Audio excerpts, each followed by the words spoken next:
I'm Dr. Laura Murillo, President and CEO of the Houston Hispanic Chamber of Commerce. I'm honored to introduce our next guest, and I've known her since she was a child, believe it or not. And she's a full-grown woman with children of her own, and I'm so proud of her. She's been in business for a very long time, but started her own company, and she's going to tell you more about that in just a minute. But it's been 5 years. She's doing some phenomenal things. Marisa, congratulations. Thank you. Thank you, Dr. Murillo, and thank you so much for having me on. Absolutely. And Marisa is founder and owner of Rucas, a woman-led multicultural marketing and event production company. You've had a lot of different gigs in the city. Tell us more about this. So Lucas started back in 2018 with my then business partner, Gracie Chavez. And our vision for Lucas was blending our passion for, we were both in the marketing industry. And so Gracie in journalism, myself in advertising. And then we are also very passionate about music. So we blended the love of both worlds. And that was the inception of Lucas Cultura. Nice. And so, one of the things I want to talk about is just, tell us some of the big achievements because you've had some very noteworthy gigs. Yes, I mean, some very noteworthy gigs. I was blessed to, when I left advertising, to take a peek behind the curtains when it comes to event production and large scale festival production. And so we've evolved from that initial vision of not just, marketing and events, but large scale festival production. And so, working with the mayor's office of special events and understanding citywide large levels. I mean, we're talking 20,000, 50,000 people. When you're able to produce at that scale, it really opens up the opportunities. And so now we're blending in that skill along with national brands. Some of those significant milestones have been, we've been on tour nationally. So for the past 3 years, one of those being with Doritos Solid Black, part of PepsiCo's diversity and inclusion initiatives. We toured various HBCU universities across the country. We also were at Comic-Con last year. We were able to create an experience. We actually created a surf shop in the middle of the conference center for Neff and Fortnite. And then the last 2 Super Bowls. So it's been really interesting. Last Super Bowl in Phoenix, we were there for show and tell with that HBCU initiative. They were so proud of the work. They really wanted to show their Pepsi execs. So we were able to bring that to life within the Pep House in Phoenix. And then this past Super Bowl, we worked with Douce Cognac. So we created a cognac lounge inside the players' tailgate. So that national side has been, some work that we're very proud of. But I think most recent this past summer, and it's local to Houston too, we were a part of the campaign with Flaming Hot Cheetos and Megan Thee Stallion. So the campaign was FU to student debt, which was Flaming University.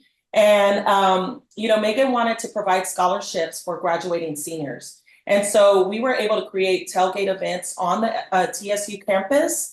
And then we brought Megan Thee Stallion out. And so she had a fireside chat for the students. And so when you're looking at a production with a celebrity at that level, it's not just the set design, it's not just the production, it's also the security planning. And so, as I mentioned before, working at a large scale, being able to really provide that security for events at this level, for celebrities at this level, is really special to us. Well, let me begin by saying first, congratulations. I do remember the challenges that you and so many other women have faced working full time, raising a family, trying to be in corporate America and trying to do it all. And that tough decision that you made years ago to say, I'm going on my own. Here you are. What advice do you have for others who are faced with similar challenges? Man, is it a challenge, especially as a Latina. I think I have a unique perspective because my mom was very progressive in her lane. She's been involved in the community. So I was able to see firsthand somebody that's just going for what she's passionate about. also the fact that my mom had such amazing women talk about community leaders around her, that also just paved the way. And so even though it's still very hard as a woman in this space, especially in event production, what I would say is if you know you belong there, just go for it. No matter what they say, just go for it, because you know that you're supposed to be at that table and nobody can tell you otherwise. It was hard being a mother. It was hard in the traditional mindset. You're doing a concert production, you don't get home till 3 a.m. It's very against the grain in this space, but it was hard in the onset for my kids to even understand, where mom was going and what mom was doing. But now they're the ones begging me to get backstage. So, just have faith in yourself and keep moving forward. But because it's a great world. Well, Marisa, congratulations. And of course, that mom that you're referring to is Gracie Signs that we all know and love. Marisa, keep doing what you're doing. We are so extraordinarily proud of you. And I know that the national opportunities, international, will continue to come your way because you're proving that it can be done. Congratulations. Thank you so much, Dr. Murillo. Bye-bye. The Houston Hispanic Chamber of Commerce is the leading advocate for Hispanic business in our region. In Houston, we represent over $54 billion per year in consumer spending. Our thanks to our volunteers, sponsors, board of directors, and staff as we work to advocate for business and for a stronger economy. Learn more by visiting the Houston Hispanic Chamber of Commerce website, HoustonHispanicChamber.com. Hello, I'm Dr. Laura Murillo, President and CEO of the Houston Hispanic Chamber of Commerce. So we get to meet some incredible and extraordinary people every day here at the Chamber. And today, none other than Eric Ibarra is going to talk to us about something called the Magnolia Fund. He is the investor and co-founder. So he's going to tell us more about this. Eric, thanks for joining us. Thanks for having me. Really appreciate it. Absolutely. So what is Magnolia Fund?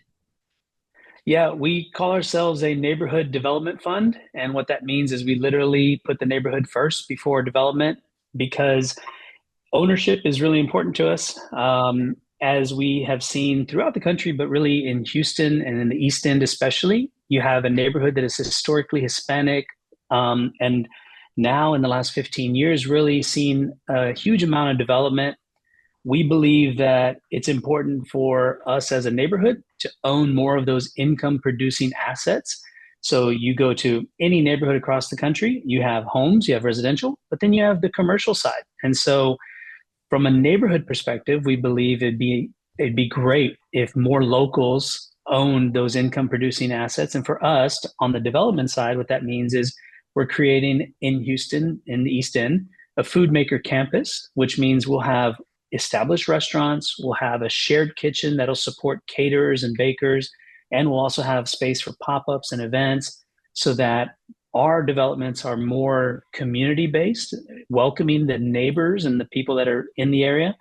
And we think that it's a great way to have a concept that creates income for the local economy and creates jobs and has opportunities to support really the community. So to clarify, there is a building that is already established and available that you're already engaging in doing these things with.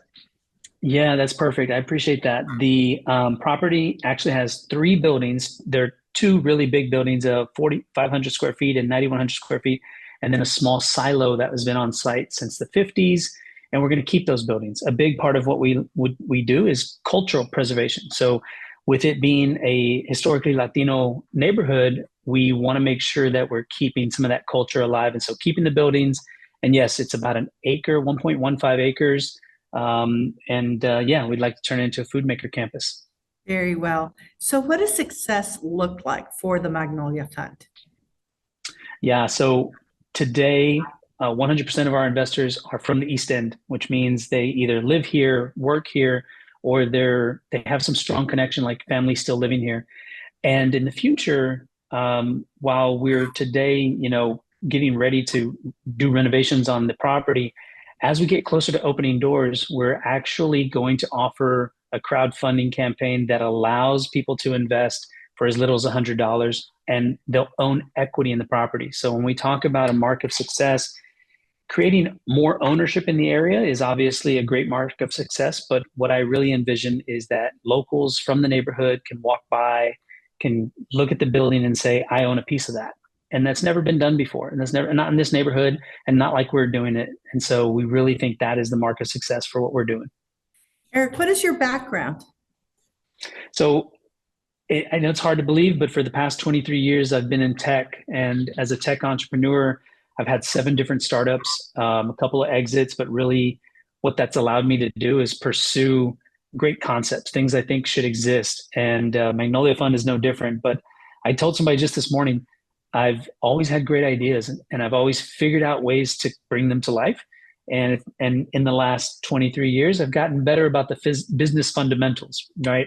Every business needs a good idea, but also needs the accounting, marketing, sales, and all the other fundamentals to make it really thrive. And so we look at what we're doing today is, really a great marriage of all of that. Great idea, plus some really great people to help us bring the business fundamentals to life with this project.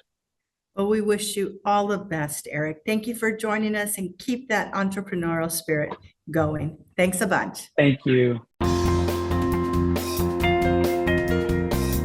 Gosh, what a great organization, what great leadership from Dr. Murillo. You always want to go where the future is, and this is where the future is. And when you look at this people, the quality of the production, everything about this organization and the leadership, this is what you want to be a part of. The Houston Hispanic Chamber of Commerce is the leading regional advocate for the economic and civic interests of the Hispanic business community. Our 3 legislative priorities include DACA, NAFTA, and census. Collectively, the economic impact of these 3 legislative priorities is $24.8 billion in the greater Houston region. The Houston Hispanic Chamber of Commerce announced a wide-ranging partnership with the City of Houston ahead of the pivotal 2020 U.S. Census to increase engagement and broaden awareness. We've utilized our media platform, which includes CBS, Intercom, Univision, KHOU 11, and the Q to disseminate facts and figures. Additionally, the national media has taken notice of our chamber and has featured us on Bloomberg, CNN, The Washington Post, NPR, Money Week, to name a few, in an effort to educate and emphasize our role as the leader of Houston's new majority. We prepared op-eds, wrote white papers, held press conferences, presented on local and national panels. NAFTA, as you know, your chamber once again has taken the lead. The numbers don't lie. This is about jobs, economic impact. We know that a trade between the U.S. and Mexico is over $180 billion as it relates to Texas. We celebrate the fact that the United States Supreme Court has thrown out that census question that was, are you a U.S. citizen? It was also a banner year for the Chamber's annual initiatives, groundbreaking and data-focused Hispanic Impact Summits, the Women's Leadership Conference and Business Expo, Health, Innovation, and Technology Summit, our annual Luncheon and Business Expo, the largest in Houston, as well as our elected officials reception, annual awards gala. We graduated emerging leaders. The Houston Hispanic Chamber of Commerce remains mission-focused. And as go Hispanics, so goes Houston. The Houston Hispanic Chamber of Commerce is the leading regional advocate for the economic and civic interests of the Hispanic business community, the leader of Houston's new majority.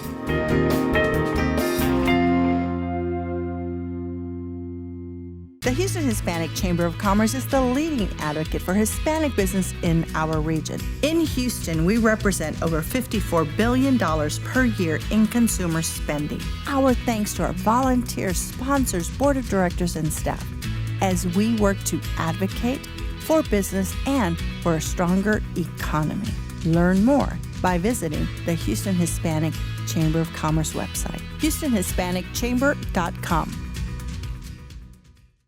Welcome to our program. I'm Dr. Laura Murillo. Joining us from the SBA is Abigail Gonzalez. Her title is Regional Communications Director, and she's going to tell you everything about the Small Business Administration, what they're doing here in Houston. Abigail, thanks for joining us. Thank you for the invitation to join. I'm excited to share about the SBA. Well, tell us what's new at the SBA, and for folks who may not know, what is it that you all do? Well, for those who don't know, the SBA is the U.S. Small Business Administration. We are a federal government agency, and our mission is to help people to start, grow, or recover their small business. So our office here in Houston represents 32 counties in Southeast Texas, which of course includes the Houston and Harris County and several other surrounding counties. And what people may not know is that there are a lot of free resources. So if you're starting a business, you have a business, you need access to capital, this is the place to go. We refer a lot of people to the SBA because you all provide some tremendous resources. So talk to people who are starting a business and what some of the things are that you can help for people who are starting a business. So for someone who is starting a business, we always recommend meeting with our resource partners. Resource partners are agencies and organizations that receive funding and approval from the SBA to provide free counseling and training to small businesses. So they can help you with everything from your business plan to creating your financial documents, explaining how to hire employees. And they will do this at any stage of your business, whether you are brand new and you just have an idea, or if you have an existing business that you're trying to grow. So we always suggest to start there. Yes. And I think that's one of the things that we recommend to entrepreneurs is that whatever your idea is, there's probably someone who's experienced that and has had some trial and error. And so before you invest capital or go out and get a loan, ask a lot of questions, take a lot of time to talk to people like Abby at the SBA, go to workshops. There are a lot of resources online as well that you all offer, aren't there? Absolutely. So our resource partners include SCORE Houston, the Small Business Development Centers, and 2 women's business centers. All of them offer this free business training and business counseling, and you can always schedule appointments virtually. So we know that not everyone wants to go to an in-person appointment. And as you mentioned, there are plenty of resources on our website at sba.gov, which is also available in Spanish at sba.gov/español. And we have plenty of training videos on various business topics and various explanations about SBA programs that are available at any time. So, Abigail, we met you when you went through our Emerging Leaders program here at the Chamber of Commerce several years ago, and we are so proud of you that you've continued to excel there at SBA. And I want to hear a little bit more about a program that you all are launching for entrepreneurs. Yes, and thank you. Emerging Leaders was a great experience, and I appreciate the support from the Chamber as well. A program that we're launching at SBA, which is actually an annual program, is our Thrive Emerging Leaders program. It is an executive level training program for established businesses. So this is not a program for newer businesses, although we do have resources for the newer businesses. This is for executives who are a growth path, who are going to create a growth plan and create a strategy for their business. So you can visit sba.gov for more information. The application closes at the end of April. So make sure you get your application in. We have 2 different cohorts here in Houston, and we have a graduation ceremony at the end of the program where we celebrate these great entrepreneurs. And throughout the program, you'll learn various tools, including how to manage your business, how to grow and scale, and you'll be meeting with other CEOs and business owners who are on the same path as you. So you'll be learning peers as well as SBA and our partners. Well, all of this is such important work that you all are doing, and we appreciate you all coming to the Chamber, whether it's virtually, in person, at our big annual luncheon. But we encourage entrepreneurs who are starting out, are in business, to visit SBA's website, make a phone call. Many of what they things that they do are, in fact, at no cost. And it's consultation with experts that can help you make sure you're successful at business. Abigail, anything else you want to share with us? Well, again, I encourage you all to connect with the SBA, especially through our resource partners who can help you prepare to apply for loans and help you prepare to compete for federal government contracts. Those are all programs the SBA happily provides to entrepreneurs. So feel free to take advantage of all of the resources that are available to you. Great. Well, Abigail, thanks for all you do, and we'll see you very soon. Goodbye. Thank you. The Houston Hispanic Chamber of Commerce is the leading advocate for Hispanic business in our region. In Houston, we represent over $54 billion per year in consumer spending. Our thanks to our volunteers, sponsors, board of directors, and staff as we work to advocate for business and for a stronger economy. Learn more by visiting the Houston Hispanic Chamber of Commerce website, HoustonHispanicChamber.com. Hello, welcome to our program. So happy to visit with our next guest. He's a community leader, he's been an educator, and has many contributions that he's made to our region, specifically around advocacy and education. He's Dr. Sergio Lira. Thank you so much for joining us. Thank you. I'm just honored to be here.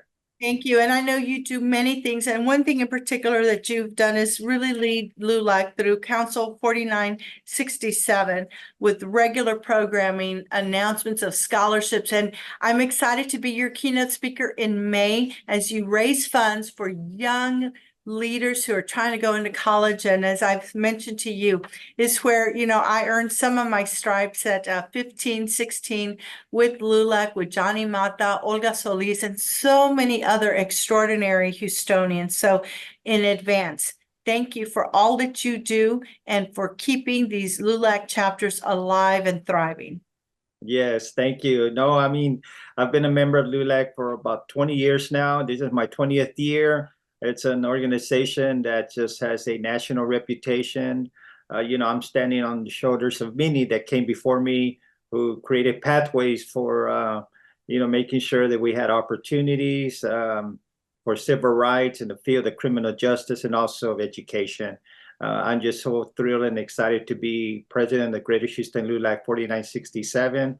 We're growing, we're thriving, we're doing a lot of great advocacy here in the Houston area. And one of my personal areas of just joy is helping with the LULAC scholarship. And we're so honored to have you as our keynote speaker. As we all know, that a great education is the key to lifting folks out of poverty and breaking the cycle of poverty and giving students, the opportunity to maximize their talent, their God-given talent with a good education. Well, and you talk a lot about advocacy, and there are so many areas, but specifically, I know that one that we've talked about lately in particular is all of the anti-immigrant legislation that is putting the fear in many individuals and has an economic impact, a negative one on our businesses, etc. What are some of your thoughts as it relates to that anti-immigrant legislation that we're seeing? Yes, no, as we know, Senate Bill 4, which is going into effect, I believe, on Tuesday, hearing that perhaps the federal government may be somehow able to block that with the intervention from the Criminal Justice Department from our federal government. But this anti-immigrant, this anti-rhetoric to use asylum seekers, immigrants, perhaps immigrants like our parents or our grandparents, to use them as a political piñata is just abhorrent. It's just the audacity to continue to do that. We as a civil rights group have to continue to fight to neutralize that language, that rhetoric. And what we're doing is the National LULAC has filed lawsuits against voter suppression laws, Senate Bill 4, and other legislations that really target the Latino community, the immigrant community. And you're right, it does have an impact economically, especially perhaps more evident in the border area, in the region, because folks will be afraid to come to this country and being, arrested or perhaps deported based on the assumption that they're immigrants. They speak with an accent, look different. And therefore, that's going to have a huge impact in the businesses around the La Frontera and also here in Houston, which is perhaps it is the #1 international city in our country. So that cascading effect is going to be very profound. It's going to be very strong. But we as Latino leaders, we as community organizers must stand up and speak up. Yes. Well, we've interviewed most recently State Representative Armando Wally and State Representative Cristina Morales and others that represent us at the local, state, and national levels. We know this is a national federal issue. However, we are proud to know that we have many of our leaders in the city, Hispanic or not, that are absolutely with immigrants and understand the valuable role they play in our society and in our economy. One of the questions that I wanted to visit with you about is something you sent our way, which was a question about whether or not male leaders are disappearing. We are seeing women graduating from college at a higher rate. Latinas are starting businesses at the highest rate of any other group in the country. And so we're seeing women definitely make some tremendous strides. So what say you regarding male leadership? Very good question. There are some patterns and trends as we evolve as a wonderful country, a blessed country, and we are so honored and privileged to be here. But a lot of times the waves of influence and forces that are out there make tremendous political, economic decisions that impact everyone, and not only in terms of ethnicity, but also in terms of gender. Let me give you an example. When Trump won, about a month or 2 months later, there was a huge march in Washington. It was a women's march. It was, I believe it was about 1 million women. And the purpose was because of the Trump rhetoric that was so anti-women, anti-LGBTQ, anti-Muslims, anti-immigrants, prompted this huge march of women, which is, rightly so, and it should be done. And the movement to empower women has really propelled many gifted and talented women to have leadership roles. However, on the downside of that is that there are some good men who have been sidelined or discarded. For example, in the Texas Legend in Houston, in the state of Texas, Harris County, there's only one, Armando Wally. All the other ones are female, and more power to female leaders and female empowerment. But at the same time, there's going to be a balance where it's going to be male and female of Latino leaders who are well qualified to lead major institutions or government institutions or corporate institutions. So it's going to eventually reach some sort of balance. But what I'm seeing is that except in our local city council in our last election, 3 male Latinos won, and there's not a single female Latina on city council. So that was very telling. It was very unique, and it was quite rare. And I was thinking, well, what's happening here? Is the movement swinging more towards the middle now, where there's a balance of both female and male leaders?